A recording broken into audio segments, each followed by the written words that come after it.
নমস্কাৰ বন্ধু বান্ধৱীসকল জাগিতিলৈ আপোনাক স্বাগতম আমি ক্ৰমগতভাৱে আসাম হিষ্ট্ৰী পাৰ্ট 2 আলোচনা কৰি আছো ইয়াৰ আগৰ ভিডিঅটোত আমি হিষ্ট্ৰী মানে কি অসম হিষ্ট্ৰী কেইটা ভাগত ভাগ কৰিছো আৰু প্ৰাক-ঐতিহাসিক যুগ কি সেই সময়ৰ ৰজা মহাৰাজা সকলৰ বিষয়ে আলোচনা কৰিছিলো আজিৰ পৰা আমি আলোচনা কৰিম প্ৰাচীন যুগ আৰু সেই সময়ৰ শক্তিশালী ৰাজবংশবিলাকৰ বিষয়ে আমি জানো যে বৰ্মন বংশৰ ৰজাসকলে অসমত যেতিয়াৰ পৰা শাসন কৰিবলৈ আৰম্ভ কৰিছিল তেতিয়াৰ পৰা প্ৰাচীন অসম আৰম্ভ হৈছিল আৰু 1206 চনত যেতিয়া বেংগল সুলতান বখতিয়াৰ খিলজীয়ে অসম আক্ৰমণ কৰিছিল তাৰ মাজৰ সময়খিনি প্ৰাচীন অসমত অন্তৰ্ভুক্ত হ'ব অৰ্থাৎ 350 ৰ পৰা 1206 চনৰ মাজৰ সময়খিনি হৈছে প্ৰাচীন অসম ওকে প্ৰাক-ঐতিহাসিক যুগৰ দৰে এই সময়খিনিটো কেইবাটাও বেলেগ বেলেগ ৰাজবংশই শাসন কৰিছিল হেগেটা হৈছে বৰ্মন বংশই 350 ৰ পৰা 650 লৈ শাসন কৰিছিল তাৰ পাছত আহিলে শালস্তম্ভ বংশই 650 ৰ পৰা 900 চনলৈকে শাসন কৰিছিল তাৰ পাছত আহিলে পাল বংশই 990 ৰ পৰা 1138 লৈ শাসন কৰিছিল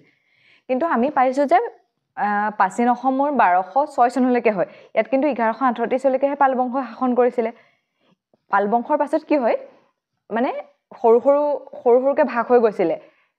অৰ্থাৎ মানে সেই সময়তো আমাৰ অসমখনক কামৰূপ নামেই জনা গৈছিল আৰু ৰাজধানী আছিল পাকজ্যোতিষপুৰ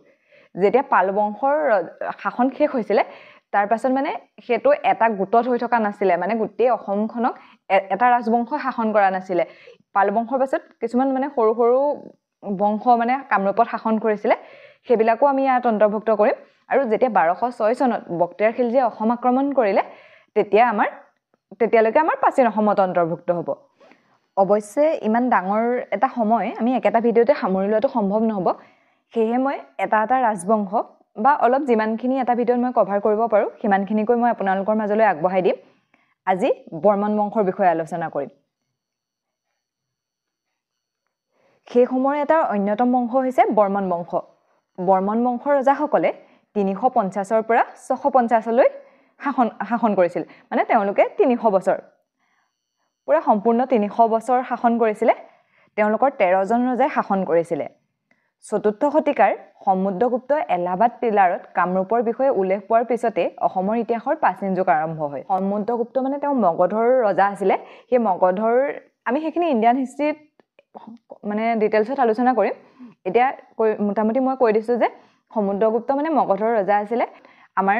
বৰ্মন বংশৰ ৰজা পুষ্য বৰ্মনৰ মানে তেওঁ বৰ্মন বংশৰ প্ৰতিষ্ঠাপক আছিল সেই প্ৰতিষ্ঠাপক ৰজাজনৰ বিষয়ে উল্লেখ আছে আৰু সেই পুষ্য বৰ্মন সমুদ্ৰগুপ্তৰ সমসাময়িক আছিল the earlier historical dynasty of Assam Varman বংশ মানে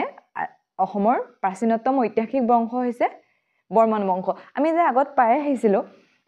প্ৰাক-ঐতিহাসিক যুগত দানৱ বংশ ব্ৰহ্ম বংশ সেইখিনি এটো কাৰণে নাহে যে সেইখিনি হৈছে মানে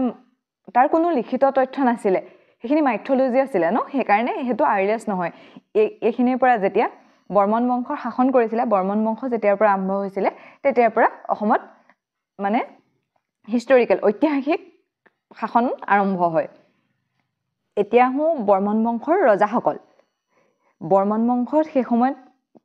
কোন ৰজাই শাসন কৰিছিল সেই ৰজাসকলৰ বিষয়ে এতিয়া আলোচনা কৰিম পুষ্য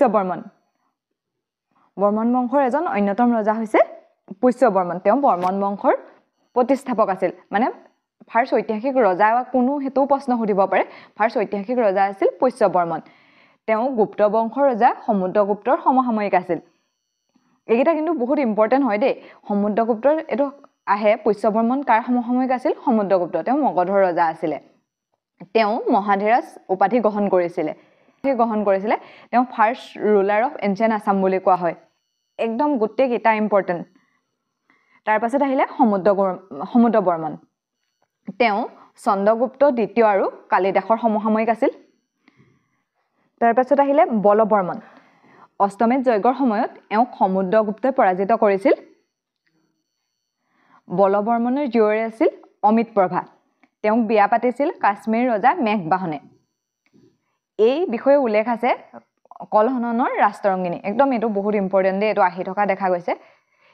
এনেকে মানে আহা দেখা নাই কোড উল্লেখ আছে নহয় ৰাষ্ট্ৰৰংগিনীখন কাৰ হয় ইয়াত উল্লেখ থকা মতে অমিত প্ৰভাই তাত এটা অমিত ভৱন বুলি বৌদ্ধ মন্দিৰ বনাইছিল এইখিনি আপোনালোকে মনত ৰাখি থব তাৰপিছত ৰজা হৈছে কল্যাণ বৰ্মন এওঁৰ সময়ত ডবকা কিংডম আৰু কামৰূপক লগ লগাই দিয়া হৈছিল ডবকা কিংডম হৈছে মানে য'ত এলাহাবাদ পিলাৰত এই ডবকা কিংডমৰ বিষয়ে লিখা আছিলে সেই ডবকা কিংডম আৰু কামৰূপক লগ লগাই মানে তেওঁ ৰাজ্যখন বিস্তাৰ কৰিছিলে তেওঁ চীনলৈ কূটনীতিক সম্পৰ্ক স্থাপন কৰিবলৈ কটকী পঠাইছিল তাৰপিছত আহিলে গণপতি বৰ্মন মানে মই এই সকলোৰ বিষয়ে ডিটেইলছত দিয়া নাই মানে যিখিনি আগে পিছে এক্সামত অহা দেখা পোৱা নাই সেইখিনি ইয়াত ইনক্লুড কৰা নাই যিখিনি প্ৰয়োজন হয় সেইখিনিয়ে ৰাখিছোঁ তাৰপিছত এজন অন্যতম ৰজা আহিলে মহেন্দ্ৰ বৰ্মন এওঁৰ বিষয়ে কিন্তু মনত ৰাখিব লাগিব দেই এওঁ ইম্পৰ্টেণ্ট হয় টেটত এনেকুৱা প্ৰশ্ন এটা আহিছিলে তেওঁ প্ৰথম ৰজা আছিল যিয়ে অসমত অষ্টমীত যজ্ঞ কৰিছিল অষ্টমীত যজ্ঞ মানে হৈছে যে ঘোঁৰা এটা এৰি দিয়ে সেই ঘোঁৰাটো তেওঁ গোটেই মানে অন্য ৰাজ্যসমূহৰ মাজে মাজে গৈ থাকে আৰু কোনোবাই যদি বাধা দি ৰাখিব পাৰিলে তেওঁ জয়ী হ'ব কিন্তু যদি বাধা দি ৰাখিব নোৱাৰে সেই ৰাজ্যখন মানে যিজন ৰজাই অষ্টমীত যজ্ঞটো কৰিছিলে তেওঁৰ হাতলৈ গুচি আহিব তেওঁ সাম্ৰাজ্যবাদী নীতিক বিশ্বাস কৰিছিল তেওঁ পূৰ্ণবৰ্ধনলৈকে সাম্ৰাজ্য বিস্তাৰ কৰিছিল মানে তেওঁ পূৰ্ণবৰ্ধন নামৰ জেগাখিনিলৈকে তেওঁ ৰাজ্য বিস্তাৰ কৰিছিল তেওঁ গুপ্তসকলৰ বিৰুদ্ধে সফলতাৰে যুদ্ধ চলোৱা প্ৰথম শাসক মহেন্দ্ৰ বৰ্মনৰ বিষয়ে আপোনালোকে মনত ৰাখিব এইটো ইম্পৰ্টেণ্ট হয় তাৰপিছত আহিলে নাৰায়ণ বৰ্মন তাৰপিছত বৰ্মন বংশৰ অন্য এজন শাসক ভূতি বৰ্মন বা মহাভূতি বৰ্মনে শাসন কৰিছিলে হৰ্ষ চৰিত্ৰৰ লেখক বানৱত্তই মহাভূতি বৰ্মনক ভূতি বৰ্মন নামেৰে নামাকৰণ কৰিছিলে হৰ্ষ চৰিতখন কোনে লিখিছিলে বানৱত্তই এইটো আহি থাকে তাত তেওঁ ভূতি বৰ্মন বুলি উল্লেখ কৰিছিলে তেওঁ 200টা বামুণ পৰিয়ালক ভূদান কৰিছিল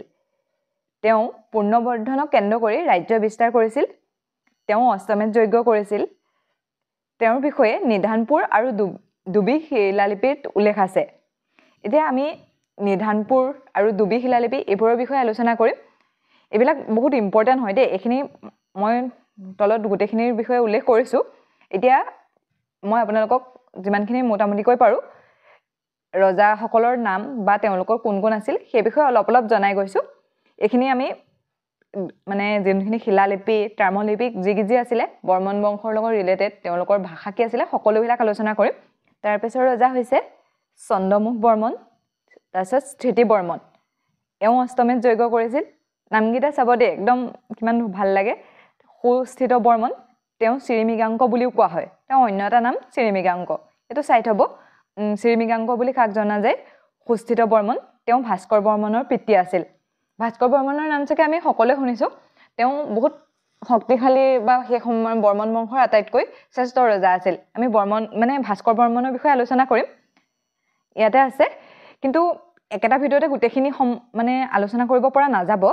মই ভাস্কৰ বৰ্মনৰ বিষয়ে অন্য এটা ভিডিঅ'ত আপোনালোকলৈ আগবঢ়াই দিম ভাস্কৰ বৰ্মনৰ মানে অলপ বেছি ইম্পৰ্টেণ্ট কথা আছে বা ইয়াত তেওঁৰ সময়ত হিউৱেন চাং অসমলৈ আহিছিল সেই সকলোবিলাক সামৰি মই পাছৰ ভিডিঅ'টোত আপোনালোকলৈ লৈ আহিম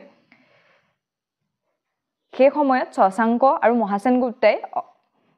আক্ৰমণ কৰি পূৰ্ণবৰ্ধন অংশটো কাঢ়ি লৈ গৈছিল যিটো মহেন্দ্ৰ বৰ্মনে মানে তেওঁৰ ৰাজ্যৰ ভিতৰত অন্তৰ্ভুক্ত কৰাইছিলে সেই অংশটো শশাংক আৰু মহাসেন গুপ্তাই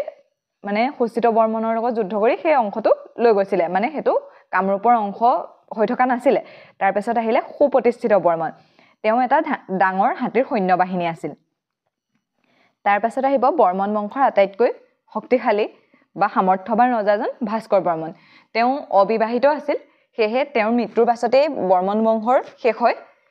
মানে বৰ্মন বংশ নাইকিয়া হয় এতিয়া আমি ভাস্কৰ বৰ্মনৰ বিষয়ে পাছৰ ভিডিঅ'ত আলোচনা কৰিম এতিয়া বাকি আমি আজি যি অধ্যয়ন কৰিলোঁ সেইখিনি বিষয়ে অলপ পঢ়ি লওঁ আজি আমি আলোচনা কৰাৰ ভিতৰত ইম্পৰ্টেণ্ট কেইটা হৈছে বৰ্মন বংশৰ প্ৰতিষ্ঠাপক কোন আছিলে বৰ্মন বংশৰ প্ৰতিষ্ঠাপক হৈছে পুষ্য বৰ্মন তেওঁ first ruler of ancient Assam বুলিও কোৱা হয় মানে কোন কাক এনচিয়েণ্ট আছাম বুলি মানে first ruler of ancient Assam বুলি কোৱা হয় সেইটো ইম্পৰ্টেণ্ট হয় সমুদ্ৰগুপ্তৰ সমসাময়িক কোন আছিলে সেইটো ইম্পৰ্টেণ্ট হয় তাৰপাছত ৰাজতৰংগিনীখন কোনে লিখিছিল সেইটো ইম্পৰ্টেণ্ট হয় ফাৰ্ষ্ট অষ্টমেধ যজ্ঞ কোনে কৰিছিলে মহেন্দ্ৰ বৰ্মনে মহাভূতি বৰ্মনক কোনে ভূতি বৰ্মন বুলি উল্লেখ কৰিছিলে আৰু বৰ্মন বংশৰ কোন ৰজাই ব্ৰাহ্মণক ভূদান কৰিছিলে আৰু চিৰিমিগাংক নামেৰে কাক জনা যায় এইকেইটা আপোনালোকৰ কাৰণে ইম্পৰ্টেণ্ট হয় এইকেইটা চাই ল'ব ইয়াৰ উপৰি গোটেইখিনি মনত ৰাখিবলৈ চেষ্টা কৰাটো ভাল কাৰণ কম্পিটিশ্যন লেভেলটো ইমানেই বাঢ়ি গৈছে যে কি আহিব কি নাহিব আমি গম নাপাওঁ সকলোখিনি জানি থোৱাটো আমাৰ কাৰণে ভাল